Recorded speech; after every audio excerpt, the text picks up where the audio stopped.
एक गांव में एक गरीब किसान रहता था। वह बहुत ही ईमानदार और मेहनती आदमी था। वह अपने छोटे से खेत में काम करता और बहुत ही खुश रहता था। पूरे गांव में किसान की ईमानदारी के बहुत ही चर्चे थे। उसका एक दोस्त था जो उस गांव के राजा के यहाँ सिपाही का काम करता था। वह किसान से उसके घर रोज मिलने जाता था।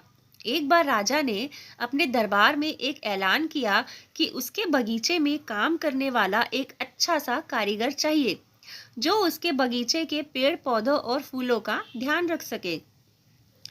राजा का यह ऐलान सुनकर किसान के दो सिपाही ने सोचा कि यही मौका है कि किसान से मित्रता निभाने की।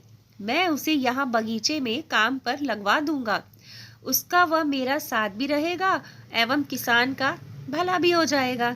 यह सोचकर उसने राजा से कहा कि महाराज, मैं आपके लिए एक ऐसे आदमी को लेकर आऊंगा जो यह काम अच्छे से कर लेगा।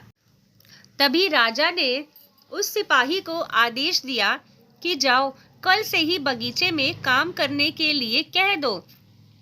उसी वक्त वह सिपाही अपने दोस्त किसान के पास पहुंच गया और उसने किसान को बगीचे के काम की सारी बात बता दी और किसान ने भी काम करने के लिए खुशी खुशी हाँ कर दिया। अगले ही दिन अपने दोस्त के साथ राजमहल पहुंच गया। सिपाही उसे राजा के सामने लेकर गया और राजा ने उस किसान को बगीचे की पूरी देखभाल का काम सौंप दिया।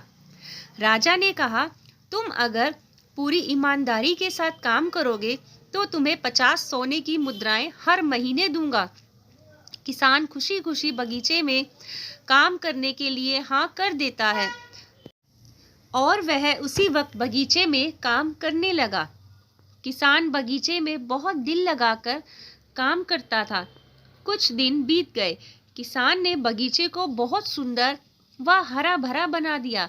राजा को उसका काम बहुत पसंद आया।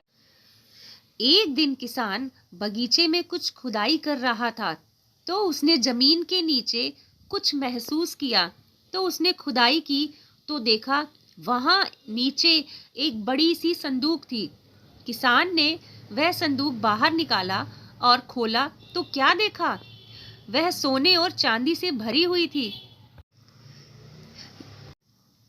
यह देखकर किसान बहुत खुश हुआ और अपनी ईमानदारी दिखाते हुए राजा के पास पहुंचा।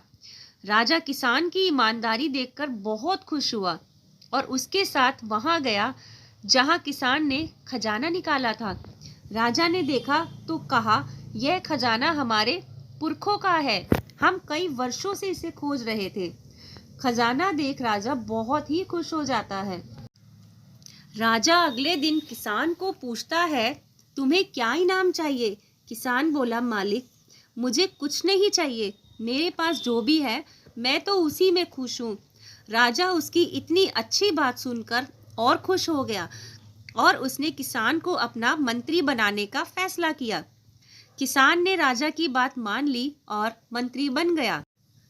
तो हमें इस कहानी से यही सीख मिलती है कि हम अगर अपनी जिंदगी में मेहनत और ईमानदारी के से पीछे नहीं हटे और काम करते रहें तो हमें एक दिन सफलता ज़रूर मिलती है। तो दोस्तों, आपको आज की कहानी कैसी लगी प्लीज़ हमें अपने कमेंट ज़रूर दीजिएगा, क्योंकि हमें आपके कीमती कमेंट्स का इंतज़ार रहेगा। तो दोस्तों, मिलते हैं अगली स्टोरी में। तब तक के लिए बाय बाय। खुश रहिए, स्वस्थ रहिए। जय हिंद।